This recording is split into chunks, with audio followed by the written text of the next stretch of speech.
to another episode of Between Two Bikes. I'm Gareth, or otherwise known as I Am Buell on the interwebs. And this is Gary, I'm going to not... Knudsen. This is one of the hardest names to pronounce ever. But Gary is a Bueller. This is his bike on our right, and I'll take you through some videos of the bike in Super Zoom in a bit here and show you, as we talk through what he's done to his bike. I'll get the video clip playing so you can see it and see what we're talking about. So anyways, without further ado, Gary, how long have you been a Bueller? I'd say 2006, 2007 was when I bought my first Firebolt. Okay. So that's, good 14 years now, I think. And you still have that bike? No, that one was unfortunately stolen. Nice. Yeah, and then I, just because of insurance fucking me around, I ended up on the SV650 for a while. And eventually got a Firebolt again. The parts on here are actually from that Firebolt. Okay. Like the wheels, the fronts and everything. I rebuilt that Firebolt and I sold it to a buddy of mine here. So 3 Buells in total, but I've ridden almost every type of Buell that's out there that's available to me. That one I rode, the EBR I've ridden, the SDT, the Ulysses, I've ridden all of them, swapping bikes with buddies, that type of stuff.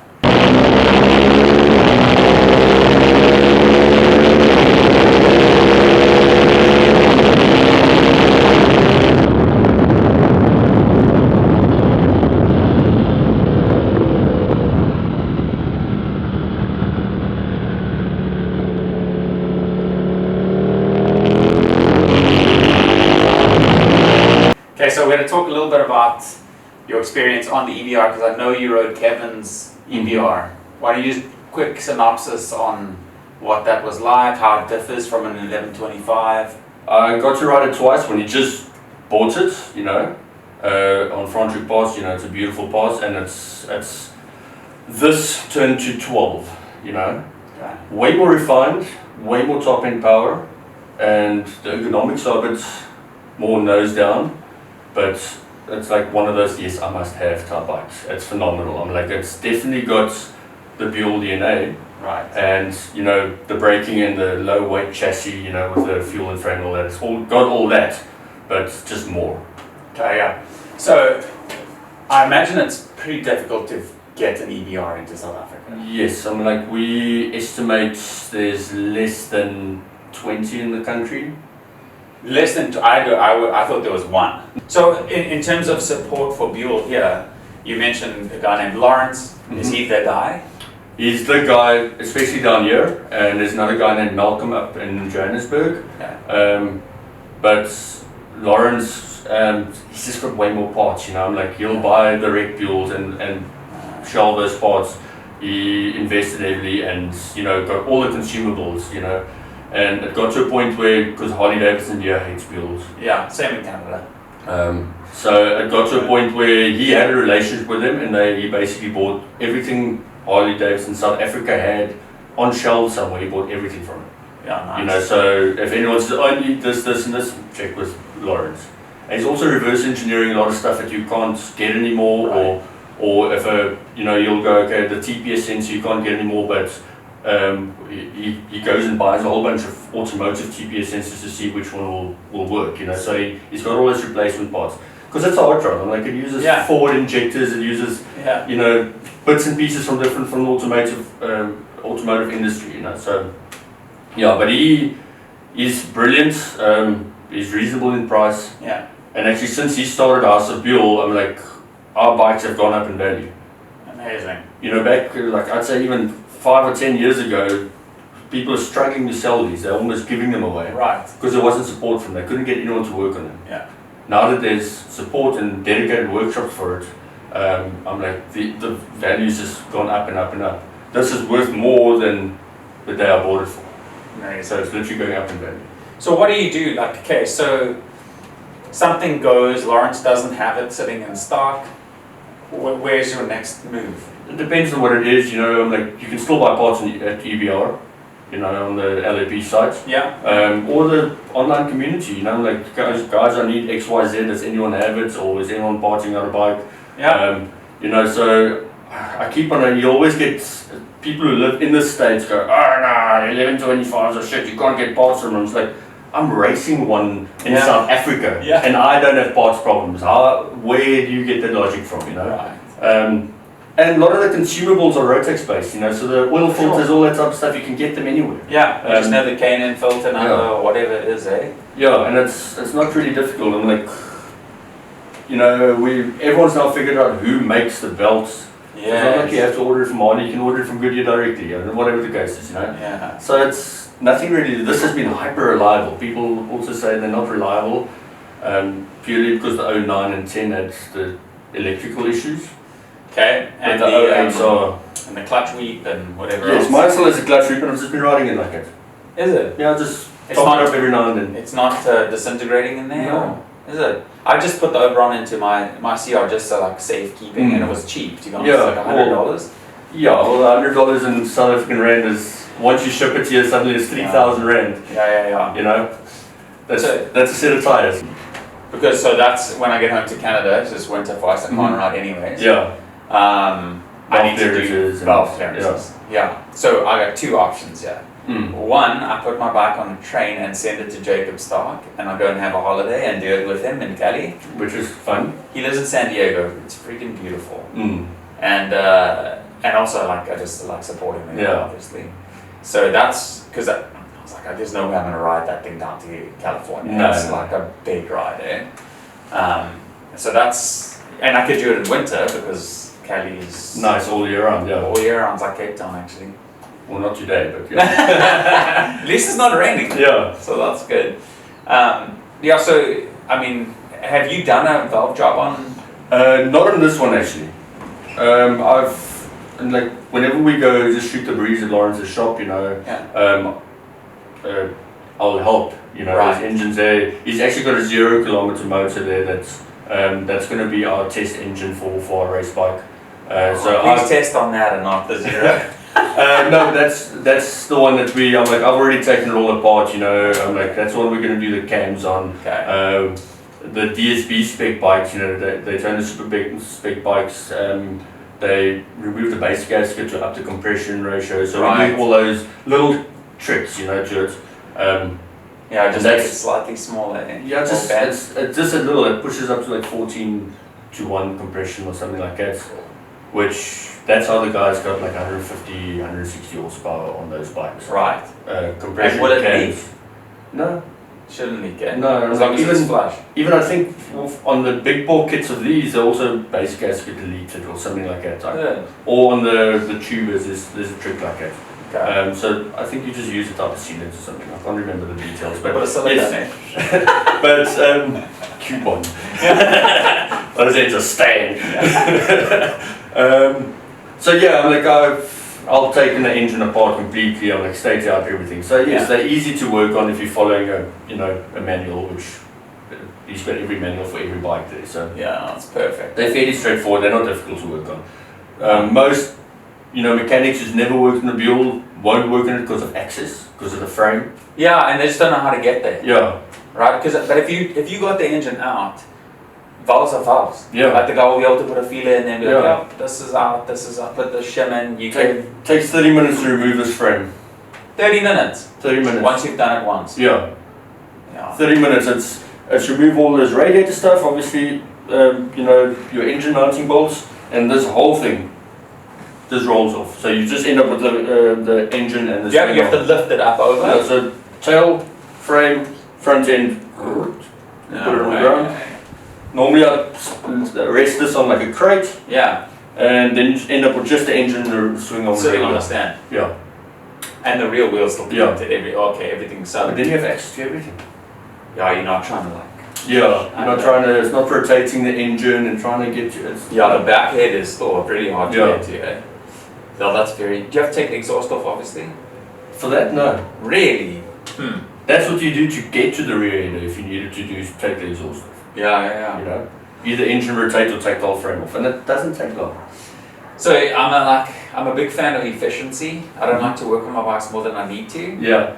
And so I have a bit of a problem because I'm picking up a new KTM when I get home for like the off-road adventure because I got rid of the Ulysses. Mm-hmm. But at the same time, I need to do the work on the CR, and I think I've decided that I want the, what exhaust is it now? It comes with matched ECM, which is, it's $1,000 I think for exhaust and ECM. Yeah, who's that? Barker. Yes, I had one of those. Yeah. Phenomenal. And actually the power band, if you want to call it that, is very similar to XP. So it its torque really low and it just plateaus. Okay. The phenomenal exhaust. Unfortunately for track use that I mainly use this for, the end cap, you know, the little elbow out, I kept on blowing it off. It would blow off the back of the bike. Yeah, I'm like, I've slashed tires and everything, so yeah, not fun. But that's like at top RPM, you know, for 20-30 minutes at a time, you know, so that's why they blow off. And I'm like, I've seen it happen with a few other people, but they're phenomenal exhaust. Is it riveted on, or how's that? It's got like a machine in with 3 bolts, you know, and I've sent it to a local exhaust shop and they've tried to remake it stronger and all that. It just blows it off. I make these things pump out such hardcore pulses, you know, through the exhaust. That's why they blow up like carbon cans and stuff like that. Right. Yeah, just. So that's when I changed. I bought this bike with this current exhaust on it. Okay. So I just tuned for that. So I think it's probably a good time to jump into the conversation of the front end of your bike. How, like, it's 1125 there and a firebolt there. Yeah. How did you make that happen? What's the cost? Like, what's the pain? What's the gain? What's the... Let's start with the gain. The 1125R is not a pretty bike. No. Being a track nut and a performance guy, but I love Buells. You know, obviously the XP is not enough. You want more power, but you just can't look past the ugliness of the 1125. And years ago, someone in France did this conversion the first time. I was like, I have to do it. And like a couple of years down the line, I was like, here we are. The pain, not painful at all actually. You'll be surprised how well everything bolts up. This bike was designed to, originally, I've got patent drawings which I can share with you. Amazing. Was designed with this. I've got a picture that Chaz from God Foundry, he took at the good guy, by the way. Very good guy. He took pictures when they were, you know, doing the auction of the proof of concept of this bike and that fairing on it. The hated pods or lobster claws. They don't look so weird anymore because everything lines up. Look how beautifully everything lines up. So then, but that's not cut. No, that's stock. Shove it in. So here, what I did, the only mod you have to do to the firebolt bracket is right in the nose. You know where it bolts onto the frame. You just got to clearance there a bit. Okay. You know, it curves instead of being square. So you just got to square it off a bit. Okay. Which side did you square? The 5-bolt side or the 5-bolt side? No, the 5-bolt side. Yeah, you don't want to mess with the plastics. Right? Even though these things are magnesium, you know, they're getting more difficult to find, you know, it's like I'd rather file that. But it took 3 minutes, you know, I'm like, it's a soft metal, so just done. Just to clearance it a bit, the plug for the cluster and 2 bolt holes line up perfectly for that to be centered. So a CR cluster. Yes. So I literally had to just draw one more hole for all 3 to fit perfectly. Amazing. You know, once I redo the bike, everything, the leftover holes from the XP cluster I want to fill in and spray that, you know, a different color and all that. But it wasn't difficult, you know. And then the wiring is kind of self-explanatory. You go, okay, that was the headlights for this and the iron blow, and I just taped it up, marked them, and then matched it with the 5-bolt stuff. Yeah, it's fairly straightforward. And it's a 3-beer job. Do you ride with your dongle in? Yeah. So, okay. So this is something that... Yes, yeah. It's a flaming start. No, we're not going to flame anyone today. I flame. We're going to leave that alone. Yeah. So in one of my other interviews, I interviewed Jesse, and I asked Jesse about that, and he said one of the issues with the Bluetooth is that it runs the wrong voltage for the bike, and so that there can be a problem, and it's why I think even David advises not to leave it in there because it can cause shorts. Okay, well, I've never really had a problem. I haven't either. I've left my coal one in for flipping months. And I'd rather have it there and be able to, if something happens on the side of the road, you know, like it's instead of like, oh crap, I left it at home. Or, yeah. Totally. You know, or it's been vibrating in the bum box here and like it's dead. Yeah. You know, there it's safe, it's out of the way, it's, you know, it's like, and I've got it if I need it. Yeah, 100%. You know, so. Totally agree. If it's, I haven't had any, I'm like, this is, like I said, it's a hyper reliable bike. Yeah. If you do preventative maintenance, these things will go forever, you know. I'm like, this has 50,000 kilometers in the current cluster doesn't say so, but no, but because I swapped out the cluster, yeah. And it just keeps going, and I beat on it, you know. I'm like, it's a track slut.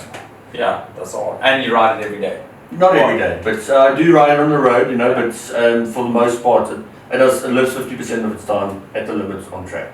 Amazing. And still gives it. Yeah. No, that's okay. It punches way above its weight. That's awesome. Yeah, actually, so Kevin, the guy that gave me this bike for the time I was in Cape Town, thank you very much. He was saying like and you can see it on your tires, you are not afraid of the corners, eh? It's a major corner. You know? They designed to live on the ear. Yeah. You know, so that's where it's more comfortable. It's the upright stuff where it's like where some people say it's twitchy. Okay. And strange enough, I've made mine more twitchy. I've raised the rear. Okay. You know? Just so you can dive into the corner. That fall in is quicker. Yeah. You know, but once it's there, it's solid as hell. So that's what it's designed for. You know, the slogan was "Own the corners." Yeah. So now you've got to do that, eh? Yeah.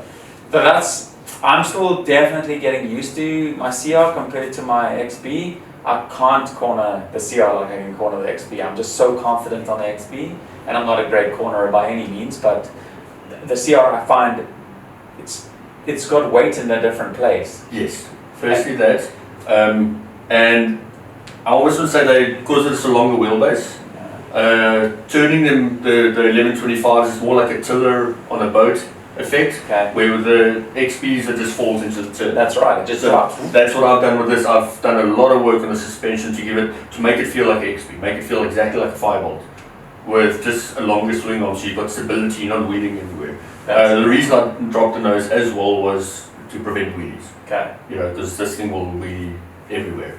You know, especially on track, you don't want to be doing that out of turns. You know, so now it does feel like a 5-bolt. Just with a lot more power. Up to 6,000 RPM, it feels like a 5-bolt. Above 6,000 RPM, the world goes blurry. Right, 100%. Talk about upgrades. Besides for the front, you've done some stuff to the rest of the bike. Mm-hmm. So you've done some suspension, you've done the front 5-bolt conversion. What else have you done on the bike? Quick shifter, and it makes the bike way more fun. Okay. Not the second of my time around Kalani. Wow. You know, because you're not spending that time, even if you clutchless shifting, you know, just being able to keep it pinned and go pa pa pa pa pa. Really? So it's worth every cent. Neat little bit thing that took 10 minutes to connect, some adjustment, and it was fun. On ECM Droid or? Yeah, on ECM Droid, you just got to activate something, and I just had to, it's got 2 little rose joints here, so you can set the sensitivity on it. So initially it wasn't sensitive enough for me, and now it's like you just touch it, it just kicks in. But it's only gearing up, right? Only up, yeah. Down you got to clutch. Down you need, and a lot of people ask, can't I do this to my bike? You need ride-by-wire firstly.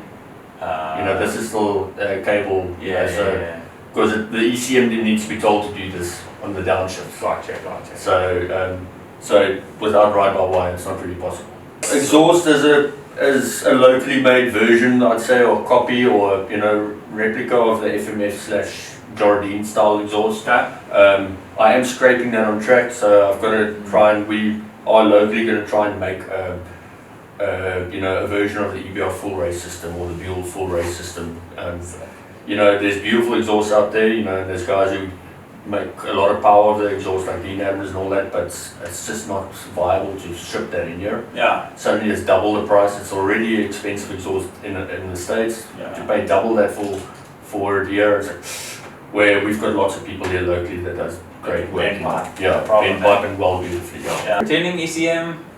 Yes, I've done tuning. I'm like base map, loaded with the Buell tubes, and then some dyno time to get it even closer, because A lot of those maps, like I said, a canned map is not ideal, you know. Especially not on a custom exhaust. But it gets you close enough to not hurt your bike, and then you tune it, because we're at sea level, you know, and those ECMs are probably designed for, I don't know what it is, huge elevation, so it wasn't far off. And also on 92. Yes. What I wanted to talk to you about is what's the bike life like in South Africa? I never owned a bike when I lived here. Oh, okay, so this is the first time you've really been riding around here. Yeah, I mean, I rented a Harley one day from Camps Bay, but it was one day, and so I had a good ride just down the south here, I guess you'd call it. Yesterday was a good one, and a few other days. But what's the community like? What's like? I guess that you've spoken a bit about the Buell community, but what's more like the bike life community like here? It's fun, you know, like sometimes bikers feel like they get targeted by the police, but the police aren't really, you know, I'm like, we've got beautiful, especially in Cape Town, beautiful mountain passes, Franschhoek passes, 37 kilometers of just turns. Yeah. You know. Cops don't hang out there? Sometimes there'll be a roadblock at either end or something like that, but it's you know, that's once every couple of months, you know. Okay. And yes, there's a lot of accidents there because guys go there and try and take those turns at 150 kilometers an hour when you stick in third and cruise at 90, and it's all, you can still get to the edge of the tire, you can still get your knee down, you know, you don't need to race through there. Right. So we've got beautiful passes. I'm like, I've done a breakfast run where I've done 700 kilometers in one day, and that's, most of it's like this, little stretches of straight in between, but most of it's just pass after pass after pass. Amazing. So there's a huge community of that, you know, like if you're staying longer, with unfortunately timing this year, this time of year, I would have loved to take you through like Franschhoek, and you see on a Sunday morning, the roads are just lined with bikes, people having breakfast, you know, so the community is great here, there's a lot of bike rallies here, like it depends on what you're into, you know. Everyone's super friendly, you know, same as everywhere in the world, the nods and the greets. Yeah. Except for the BMW guys, you know, they think that's how Harley guys are. Harley guys don't. But okay, cool. So while we're here, so every time in Canada, I didn't include this in this trip, but because we ride on the right hand side of the road, you always have the left hand free. So you go 2 fingers up, and that's how you say how's it. Yeah. I didn't get one back, and it's hard because you're now here. Yeah, we can't see it. Yeah. Yeah, so you're like this, but then you let go of the throttle. Yeah. You're like, so you can't like. What's the? But that's just more of a nod. So like a very, you know, or especially I ride and I'll give a a shaka or something like that. You know, if you see someone coming from the front, or if you're passing someone, you can do that. But it's not really. I'm like, it's more of a nod here. Okay. You know, I know obviously different side of the road that would make sense, but here. Yeah. Cruise control on. Yeah, I see with the engine braking on these. You're like trying to do something. That's exactly right. That's why I was confused. I was like, oh, how do guys say how's it when they're on the road? Yeah. So how's it in South Africa means hi, are you, or like what's up, basically.